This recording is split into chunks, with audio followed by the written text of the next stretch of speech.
Alright, hello and welcome to Camel Finance. I'm your boy Camel, and we are coming off of the back of earnings, which are not too bad. We had, of course, the Fed, FOMC, Fed speak yesterday, signs of a pivot, and I have some wild news to go through, reading between the Fed lines, how I'm trading, and much more. So without further ado, let's get into it. The earnings are not too bad, but they're not great either. We had Google, Microsoft, and Meta all disappointing, but apparently this was largely priced in, and we'll get to that in just a second. Over 150 S&P 500 companies have reported calendar second quarter earnings so far, and of those, around 70% have beaten analysts' expectations. So perhaps the bottom is in for now. Earnings growth estimates continue to slip. A pullback in consumer spending is likely contributed to EPS and sales shortfalls, EPS being earnings per share, of course, and consumer confidence has deteriorated from its peak in mid-2021. July 1st sentiment was earnings will be bad, hence the market will make new lows in July. July 27th, reality check. Companies are missing earnings, yet the market keeps rallying. What's that tell you? Well, it tells us that this has largely been priced in ahead of time. Markets are, of course, forward-looking, and on this occasion, they have seemed to have taken in most of the damage ahead of schedule. The big news, of course, though, was the Fed raised interest rates by 75 basis points, and this was largely priced in, hence the big rally that we've seen coming off of this raise. 100 basis points or more would likely have tanked the markets, but it wasn't just that, because most importantly, signs of a September pivot are upon us. Let me say that again. The signs of a September pivot are upon us. If you've been watching the channel for any length of time, you'll know I've been calling for this pivot in September since all the way back here, okay? Pretty much since they started hiking rates, I said that we would get a few token rate cycles and then we would get to September likely and they would have to pivot. This is what this yellow vertical line has been denoting on my S&P 500 chart for weeks and weeks now. Likely this pivot isn't going to be confirmed until the middle of September because that's when the next Fed meeting is, but things are looking like they are going according to plan, and as I suspected, that means that new highs by the end of the year are on the table. So stick around, I'm going to justify these bold statements. Powell says that the Fed could slow the pace of interest rate hikes. So remember, a pivot isn't straight back to lowering interest rates and spooling up the printers. First, they've got to pause the rate hikes and assess the situation. Then they can say, okay, now we can reduce them.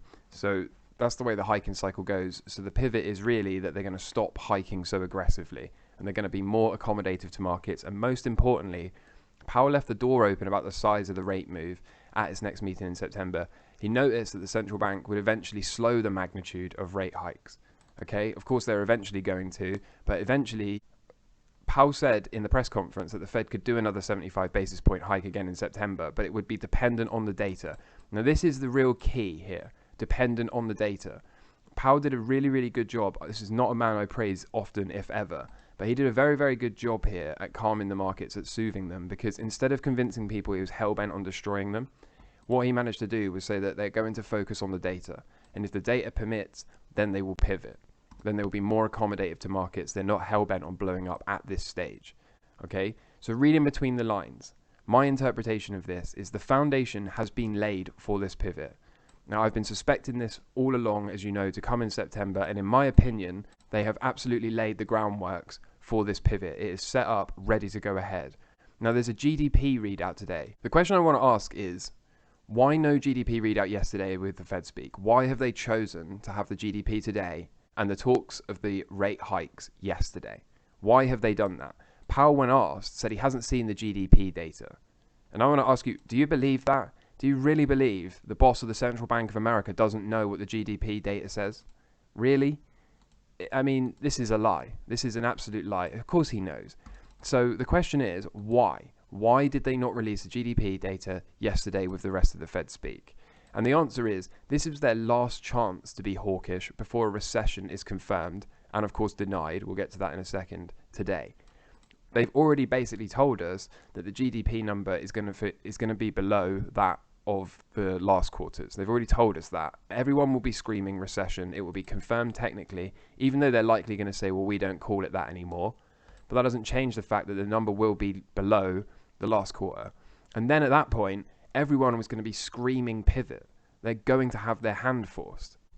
And so I got a clip here from Janet Yellen I think we now better understand how little we understand about recessions. A common definition of recession is 2 negative quarters of GDP growth, or at least that's something that's been true in past recessions. When we've seen that, there has usually been a recession.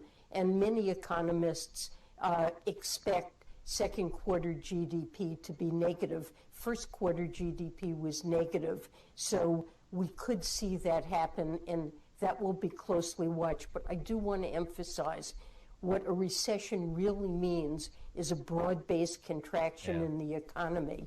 And even if that number is negative, we are not in a recession now. And I would, warn that we should be not characterizing that as a recession. I understand that, but So essentially, there's an iceberg that we should watch out for. Don't worry, it doesn't fit my definition of an iceberg anymore. I mean, what is this world that we live in? When it becomes socially acceptable to change the definition of words, accountability is buried and confusion takes flight. And that's, of course, exactly what they want. They don't want you to understand the real world. They don't want you to understand what's going on. They don't want you to understand that they were bluffing with the rate hikes. They don't want you to understand that a pivot was certainly guaranteed to come by August, September, October time.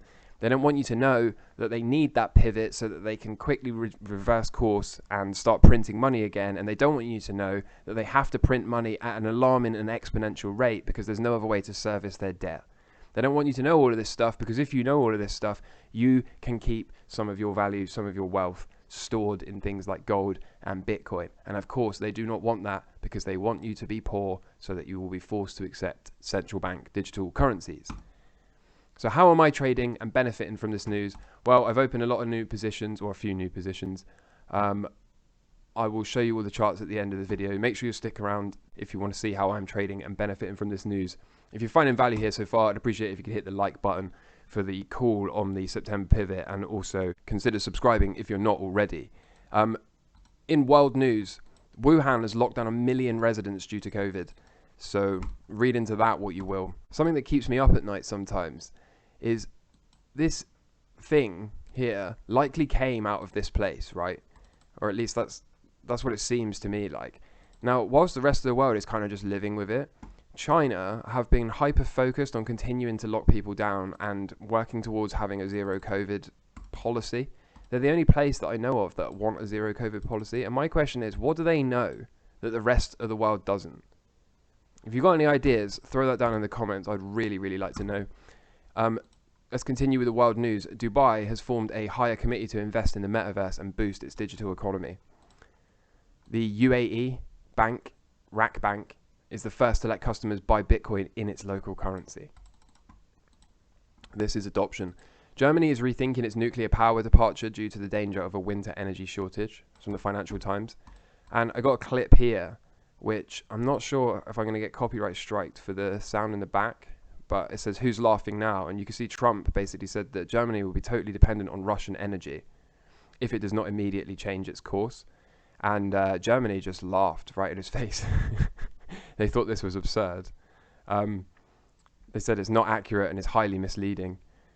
It said Germany only imports a fraction of its total energy from Russia here in the Western Hemisphere. We are committed to maintaining our independence. And as you can see now, who's laughing, right? Not Germany.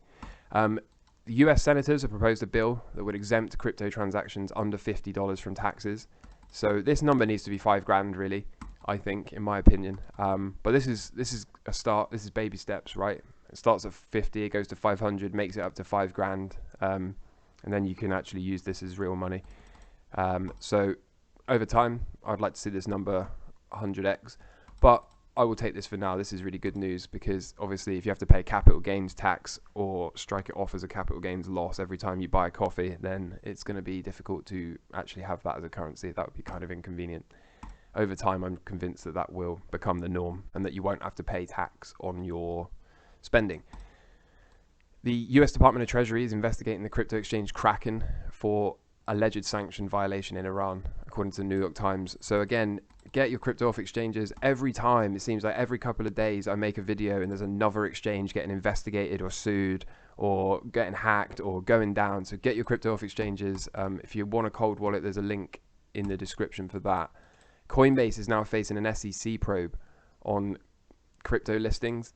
So they had a quarterly loss of 430 million in Q1, and the SEC has already warned that some crypto exchanges were trading against their clients. So things are getting very messy.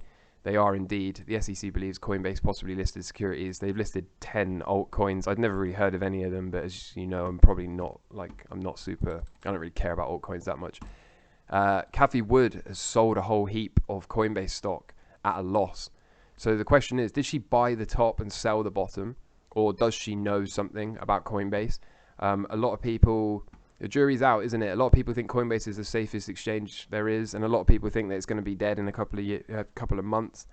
So I sit on the fence in between. I don't really know. I definitely don't trust them, and they're definitely not the cheapest exchange, but I would think they're probably not going anywhere, although of course I could be wrong about that.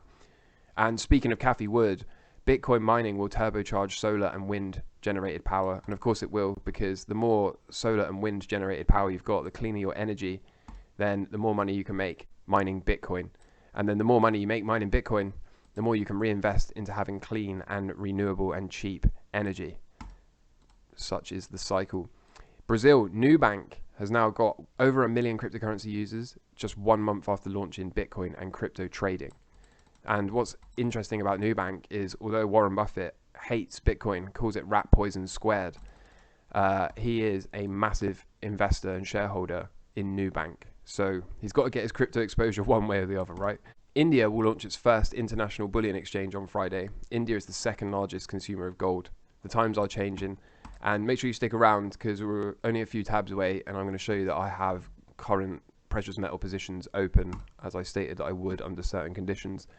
Ethereum supply held by addresses with a balance of 100 to 1,000 ETH. You can see they continue to rise, and so does ETH price, so I'm not surprised about that. Bitcoin is obviously linked to the stock market, and all things are value because fiat currencies are deflated. Crucial difference is that Bitcoin grows much faster because it's scarcer.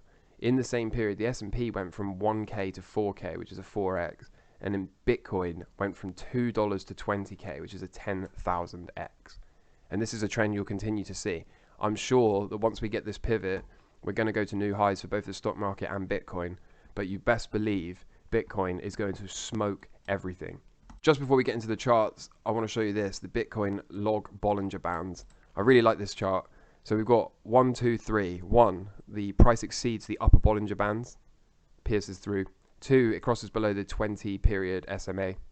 And then 3, the price exceeds the lower band of the Bollinger Bands here, so it pierces. And then again, pierce through the top, slice through the 20 MA, pierce through the bottom, top 20 MA, bottom, top 20 MA, and we have just pierced through the bottom. So whenever this happened historically, we started a bull run. Even this one, which is the smallest bull run, like a mini bull run, went from 3k to 14k.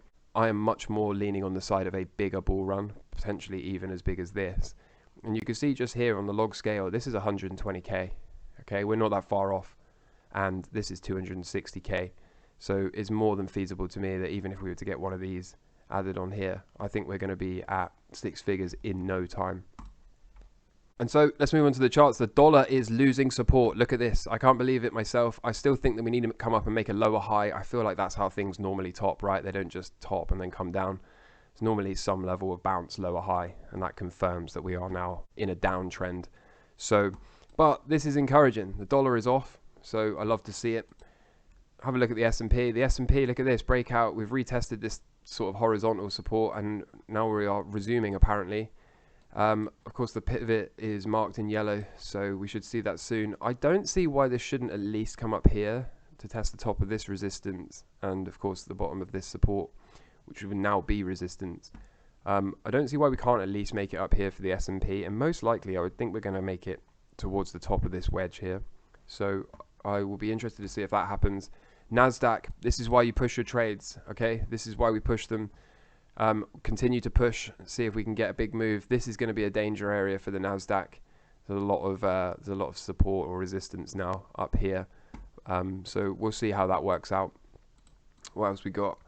The UKX still pushing. It's not a super strong move, is it? It's not one of these, but it is trending up. So I'll take that. Continue to push. JD Sports came down. It's retested my entry. A daily close below here and I'll just duck out. So even though my stop is all the way down here, if we close anywhere in this red zone, I'm just going to duck out and then I'll just repeat the trade. So full disclosure, although yeah, it's good to push these trades sometimes like this because there's nothing wrong with that.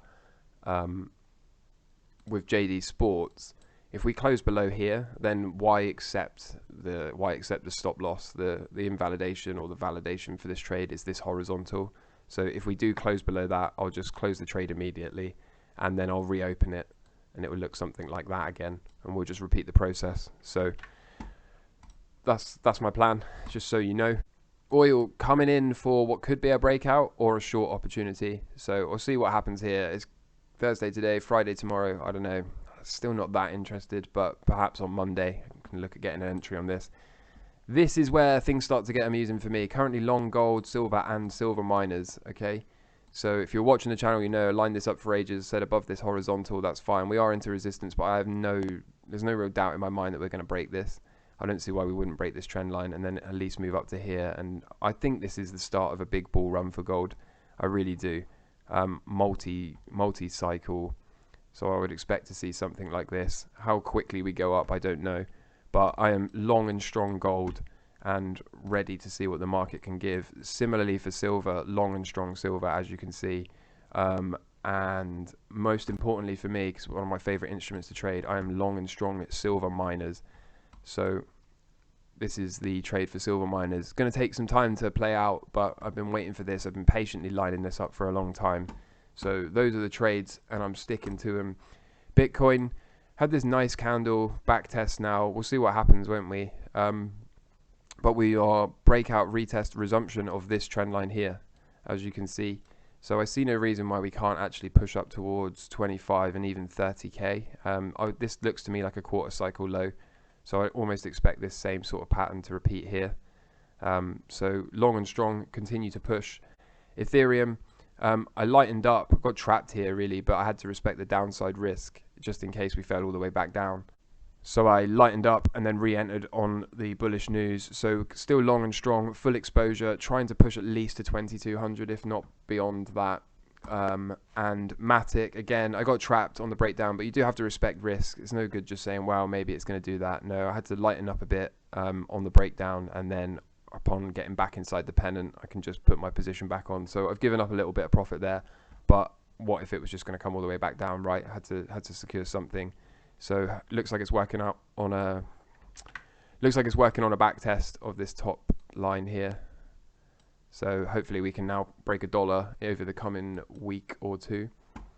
And lastly, the US 10-year hanging on, isn't it? You know what's going to happen though, I think.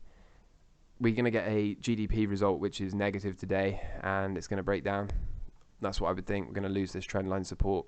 So that's it from me. Hopefully you enjoyed that. Drop a like if you did. Make sure you're subscribed if you want to see more trading updates from me and more news every day. And until next time, I wish you all the best. Take care. Cheers. Bye.